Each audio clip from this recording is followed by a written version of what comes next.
Hey guys, Ryan here at Signature Edits, and inside of this photography tutorial, we are going to be talking about one of the most important things you need to understand to improve your photography and your editing. Now, this one little thing pretty much makes the difference between professional photographers and amateurs, and if you understand it, it's going to improve everything about your photography, your photos, your editing, your life in general, okay? So let's get into it. Cue that intro.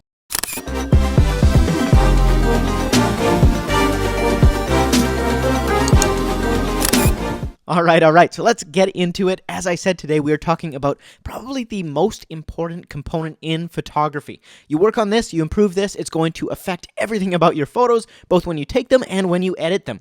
Can you guess what it is? So I'm going to give you a hint. It starts with a C, and it's under the exposure slider in Lightroom.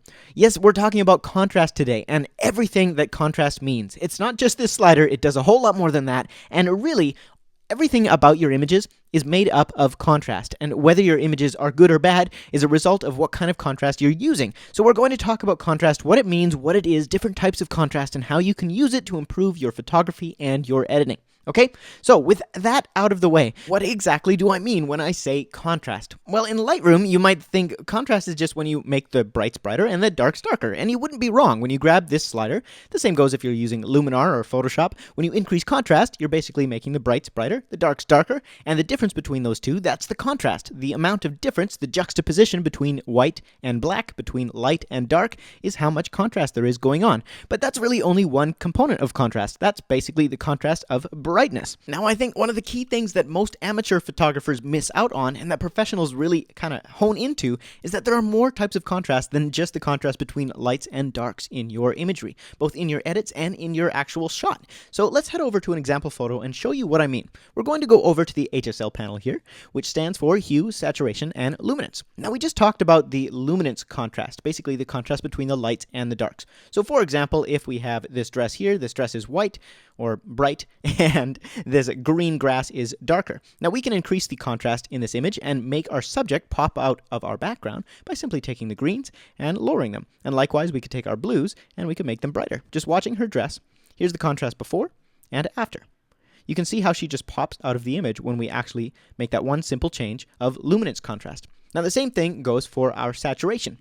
That's a different type of contrast. You can have saturation be a form of making your subject pop out of the background and just enhancing things in your photo. So for example, if we zoom in here, we've got this saturated grass and a pretty desaturated dress. We can enhance this even further by taking the saturation down in the blues so that we just take the saturation out of her dress. And let's just zoom in here so you can see. And then we're going to take the saturation up in the greens. Now this is going to look, a little bit too far, but it's just for the sake of this example. You can see the contrast, once we reset our luminance panel here, in the saturation, makes her pop out of the background even more. Now, obviously this isn't an example of a good edit, it's just showing you that you can use saturation contrast as well as luminance contrast. Now the same thing goes for hue, so I'm going to jump over here, let's reset our saturation, and show you our hue. So if we pull up our basic color wheel image again here, so hue is just a fancy word for what color we're choosing. It describes different wavelengths of light, and red has a different wavelength from yellow, from green, from cyan. Now, the farther away these wavelengths are from one another, the more contrast you're going to have between your color. So, for example, if we have a red subject and a blue background, we're going to have maximum hue contrast. Likewise, if we had a purple background and a green subject, that's going to be maximum hue contrast. So if we zoom in here onto our example photo again, we look at our subject who is wearing a white dress, but it's kind of got a blue tint to it because of the sky, the reflections, the shadows. Well, blue is the opposite of yellow. So if we wanted maximum color contrast, we would go in here and instead of having green grass, which is right next to blue in terms of contrast, we'd shift that green towards yellow and maybe make sure we shift the blue towards magenta a little bit so that they're exactly opposite each other for maximum contrast. So I can go in here to the hue, I can grab my green grass and take it right down towards yellow. Now this is just for the sake of this example, not an example of a perfect edit. We're going to then grab this dress, which is probably under the aqua and teal, and we'll take it up towards more of a navy blue or a purpley blue. Now you can see we've created quite a bit of contrast where there was none before. Here's before, and here's after. So you can see how our subject is now kind of popping off the background a little bit more. So there you have three massive ways you can improve the contrast and kind of the focus of your edit simply by paying attention to the luminance, the saturation, and the hue. Again, we can go in here, we can use our subject's luminance by raising that up, and then lowering the background luminance will create contrast. We go to our saturation, we can raise the saturation of our background, lower the saturation of our subject for improved contrast, and we can go to our hue and make sure we're using opposite ends of the color wheel for maximum contrast. So we'll go in here and we'll take our greens, we'll take them down to maybe a brown, and we'll take our blues up towards navy for kind of maximizing the contrast in this image. Now, this isn't an example of the perfect edit, but you can see the difference in our contrast and how our subject just starts to pop off the background so much more. So you can apply this to all of your images and all of your edits. Start thinking about, okay, what contrasts am I working with between our lights and our darks, between the saturation of different colors, and between the hue of different colors? And really, that's just the tip of the iceberg when it comes to understanding and using contrast, because contrast is what allows us to see an image and even know what's going on inside of it in the first place. So you see this sky. Well, the reason we know that this is sky and this is a mountain is the different contrast between the textures, between the different colors, between the patterns that are going on here. The reason we know that her hair is here and her face is here is because of the different contrast between her hair in both brightness and in saturation and in texture and in pattern. All of these different contrasts help us understand what's going on in an image. And the more aware you are of contrast in your photography and using it to really enhance your photos rather than distract in your photos, the more kind of leverage you have to create beautiful imagery. So with that in mind, let's jump over into another practice image here. And in this photo, you can see that we have lots of contrast in terms of luminance. We've got some very bright areas and some very dark areas. Our subject is quite a bit brighter than our background. However, in terms of saturation and in hue, we've got very similar colors working here between the background and our subject. And same goes with the saturation. There's not a big difference. So let's see if we can enhance the contrast in this image and what happens when we do that. So I've already gone in here and I've created a mask to just mask out the background. Now, if you're wondering how I did this, I used a combination of just the normal adjustment brush and the auto mask. And if you want a tutorial on that, I will leave a link in the description below or check out my channel. We're going to grab our saturation in the background. We're going to turn that down. And you can see as we do that, now this isn't a perfect mask, but as we do that, the contrast is increasing between the saturation of our subject here and the saturation of the background. And so it just naturally looks better. Things pop off the background more. So here's before and here's after. Right. Now we can do the same thing with the color, with the hue. So right now we've got very similar hues between the background and our subject. What if we were to take our temperature here? We're just going to turn down the temperature and make the background, let's say, blue. We're going to go completely crazy here. Looks totally unnatural, but that's okay. You can see that our background is totally being separated from the foreground as we do that. We're increasing the contrast and things just look a lot better. So we wouldn't go that far in real life. Maybe I would grab it to, say, -11. And then after that, maybe we grab our tint and we take that maybe towards green a little bit. So you can see that we've made a lot more contrast in the background, and all of a sudden our character is popping out of the background a little bit more. And one of the reasons that Hollywood films typically use that teal and orange look with all of their color grades is because it's such a nice contrasting color scheme for skin tones. So skin tones naturally fall in the kind of orange, yellow, red area right around here. And then the opposite contrasting color to that is going to be somewhere in this bluish, greenish, purplish area. So we can grab our background and we can put it somewhere into that area. So maybe make it a little bit more blue. And up here, so somewhere around probably there will be more of like the cinematic grade. And then we'll just dial everything back so it doesn't look like we've taken it way too far. Here's before. And here's after. We've added a lot of contrast to our image. Now we could do the same thing with other areas of our image by increasing the luminance contrast, just darkening everything down. And another thing that we can do is increase the contrast of the texture. So right now, our subject is sharp. The background is reasonably blurry, but we could even enhance that by taking our texture down, our clarity down, our sharpness down. And of course, this is just for demonstration purposes, not necessarily the perfect edit, but you can see we've made our subject pop off of the background quite a bit. So all of these different tools we can use to enhance the contrast in our edits. And the same goes when you're actually taking photos. So now that we've talked about contrast and how you can use it, I want to show you in real life some amazing photographers and some different work that they're creating using contrast both in their compositions and in their edits just to enhance their artwork. So we're going to go through that together. If this video has been helpful for you, please do me a big favor and take a second, hit that like button, make sure to subscribe, and leave me a comment below, okay? Now, let's head over and look at some different examples. All right, so this first example by Maggie Madison, beautiful photo. I want you to try and think of all the ways that contrast is being used in this image just to enhance and really make it pop. The first thing that you should see that's pretty obvious is that our foreground here has really been enhanced. There's tons of texture and sharpness in the foreground, whereas our background is contrasting. It's very smooth, very out of focus. This is both a matter of using the right lens with a low f-stop and also probably enhancing it afterwards in Lightroom using something like the clarity filter and the texture filter. I don't know if you call these filters, sliders, whatever it is, those tools. The next thing that I'm noticing here is we've got a nice contrast between colors. So look at the difference between this color here in the background, which is kind of this nice, I don't know, we'll call it a burnt grass. And then we have this really nice kind of saturated orange. So that's another area of contrast. Next, we have the exposure on our foreground versus our background. So it looks like at the same time that Maggie was painting through here and enhancing the texture of our foreground, she probably went in here. And after she did that, she raised the exposure up a little bit too, just to make the foreground nice and bright, while the background was either darkened or just left the same. So she probably went in here, brightened up her foreground, and that added a little bit more contrast to the image, made it pop a little bit more. Now, the last thing that I'm noticing here, really strong contrast, is the contrast of the motion of her hair and our background. Everything else going on in this shot is static, with maybe the exception of these clouds. These mountains, not moving, whereas her hair adds motion to the shot, and so our eyes naturally drawn to that motion and the contrast between what's not moving in the background and what is moving in the foreground. So I know she might not have necessarily been thinking of it in this way, but this kind of contrast going on in the shot really adds that dynamic interest to it. Okay, let's move on to another one. This is another example of a movement contrast shot. So we've got lots of movement in the foreground. We've also got really out of focus objects going on in the foreground here, and then our background, nice and in focus. We've also got something really big, this palace or whatever you want to call this, a large building, next to something very small, these people. We're also contrasting the fact that birds in real life are quite small compared to people, but in this shot, this bird is almost as big, if not a little bit bigger, than these people. So sometimes contrast is not even a matter of editing in your composition, it's a matter of doing the unexpected, or perceiving and portraying things in a different light than what we're used to. So we're not used to seeing a bird bigger than a person, so this really makes it a much more dynamic and interesting shot. We've got contrast going on in our luminance, so you can see that our couple here, very black. Everything else in this shot, very kind of washed out and white and bright.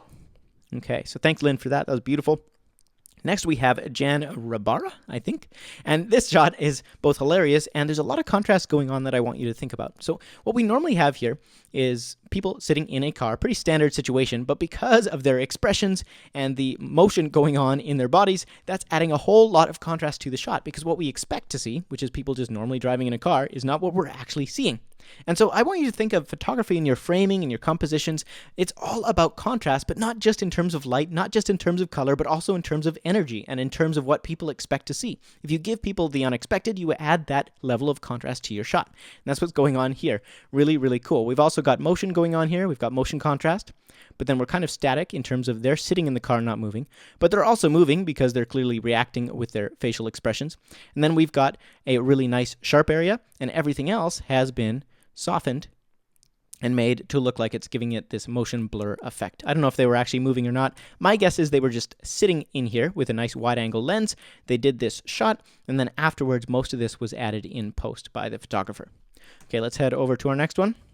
Here's another example of contrast that's really, really cool. So we're not just talking about contrast in terms of light and dark. We're also talking about contrast in terms of what you expect. So normally people, obviously, are not rotated this way. Simply by rotating your image adds contrast to what we're normally used to seeing a human body look like when we see it sideways and parallel. It's just different. There's a contrast in ideas, a contrast in expectation.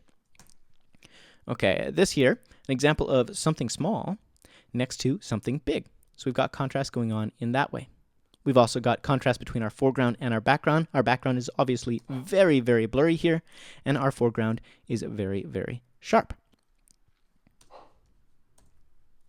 This photo here, we've got something very, very small next to something clearly very, very big. We've also got really, really nice color contrast between the bridge and our background below. I'm sure that this was probably burnt a little bit by the photographer. So the exposure might have looked like this to begin with, and they painted it in, darkened it down, enhanced that contrast there. We've also got texture, and then this has been kind of made less textury. Is that a word? Less textury. It's been de-sharpened. Okay, this photo is just hilarious and brings a smile to my face, so I thought I'd put it in here, but thank you, Nicole, for being such a wonderful photographer. This photo is an example of something we're used to, which is just a normal photo of a dog, next to something we're not used to, which is a party hat on a dog. So I think that's really cool. We've also got nice contrast going on, obviously, between the background, light background, dark foreground, and a nice contrast between everything here, out of focus, because there's nothing in focus, and then the dog, our subject. Very powerful contrast because we don't have anything going on in the background. And that's one thing that I think, as a photographer, you can work on maybe more than anything else and see instant improvement, is focusing on your backgrounds a little bit more. Because if your backgrounds are distracting, it doesn't matter what's going on in the foreground, it's going to take away from your image. So for example, this photo here, pulled off the internet, we have our subject here, and we're not going to talk about the pose or the lighting or the quality of the camera. We're just going to talk about the fact that everything in this photo is in focus, and everything in the background super, super distracting. So we've got, it's just really busy. There's these plants going on, there's this ugly kind of planter, these ugly bricks, this ugly cement, this ugly path in the back. I mean, I guess the path's not bad, but my point is we've got a lot going on in the background, whereas if we were to, say, enhance the clarity and the texture and the sharpness to an absurd degree of our subject. I made this mask in advance to make this a little faster. Take our texture down and our clarity down in the background, darken a little bit, and brighten our subject. It's still not a good photo, but you can see what a big difference that makes compared to beforehand.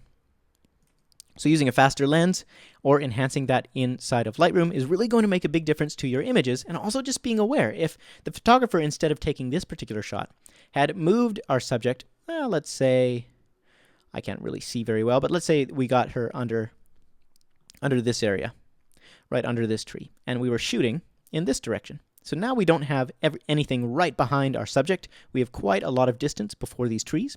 So even though this lens doesn't have a lot of depth of field, because we've got so much distance between our subject and between the trees, these trees will be more out of focus and not as distracting. So that's probably the way I would have shot it were I doing it. Also, the fact that we've got contrast working against us in that this part of the image, the background, is way brighter than the foreground. So one of the best tips I can give you is when you're looking for a background, look for one that hopefully has some distance between your subject and the background. And also look for a background that is darker than your subject. If your subject is the brightest thing, your eye's naturally drawn to the brightest part of the photo. So that's going to do a huge amount of favor to you as a photographer. Okay, let's jump back over here to our good examples. Moving on over. We've got another photo here by Silas Chow, and this one's really cool and hilarious. Again, we've got contrast here, and what really makes the shot is we've got really out of focus foreground and a nice in focus background. Contrast in composition. And here we've got another one that I just thought was kind of interesting that we don't think about too much, is contrast in posing. So the man is looking towards the woman here, and the woman is actually looking in this direction. So you see the contrast in directions going on here.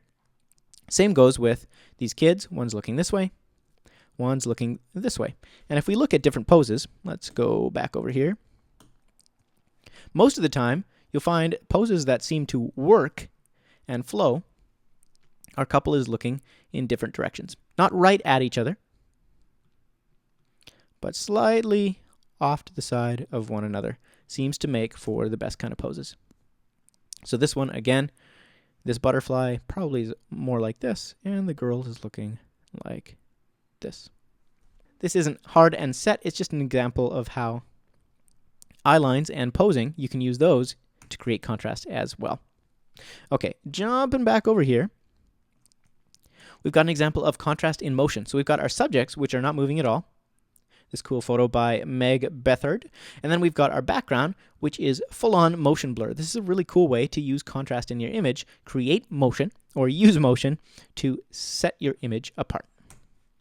Next here, we've got opposite directions. So we've got a couple things going on. First, we've got a static background, so our background not really moving. And then we've got people here who are all clearly seeking shelter, trying to get out of the rain. And then we've got our subject, which is coming forwards towards us. So we've got a contrast in movement going on here that's really adding powerfully to the image. Contrast that to, I've got another one in here somewhere.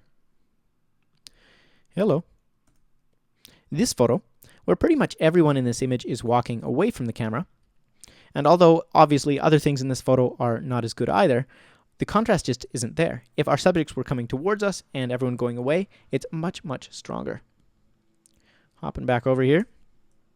We've also got the contrast of movement in this direction for the rain, whereas our subject is looking in the complete opposite direction, so giving us that contrast there. All right, this is another example of contrast between something big and something small, but also something kind of unexpected, giving it a different perspective. So we've got our subjects here who are larger, in our view, than the entire city, and they're higher than the entire city, which is interesting in itself because it's the opposite of what we're used to. We're used to being below the buildings and having everyone be underneath, but these people are above the buildings, which gives us that contrast, and also something big next to something small. We've got contrast in light versus contrast in dark all around them. This one's really cool. Mick Panic. We've got a photo here that has lots of contrast going on in the colors, but I think the main kind of thing that about this photo that is so beautiful is the contrast in textures. So everywhere we have different textures moving against each other. We've got these bushes, then these leaves, and the main reason that this couple doesn't get lost in the midst of all of this texture is because if we actually zoom in here and you look at what's surrounding the couple, the photographer has both framed our subject so that they're kind of in an area that had some empty space behind them, but it looks like afterwards in Lightroom, he's gone and he's further enhanced that by just painting in here. And I don't know if he did this or not, but I'm assuming he went in here, he painted, and he just took the exposure down around them for contrast and brightness, and he took down something like the clarity or this sharpness. In some way, shape, or form, if we zoom in, we can see that we have texture everywhere except for immediately framing our couple, which makes our couple stand out so much more than if there's texture and the same exposure going on around the outside of them. So I'd encourage you, look at the photographers whose work you really love and dissect their images. Look at them, say, okay, what's going on in this composition? How are they using contrasting ideas, contrasting framing, contrasting colors or textures or brightnesses to really make their images work for them? And when you master this, when you start applying this to your photography, to your composition, and to your editing, it's going to improve everything. So that does it for our tutorial today. I hope it was helpful for you. If it was, do me a big favor, hit that like button, make sure to subscribe, and leave me a comment below if you have different ideas, techniques, or tricks surrounding contrast. I would love to hear them. All right, I will see you in the next video. Peace.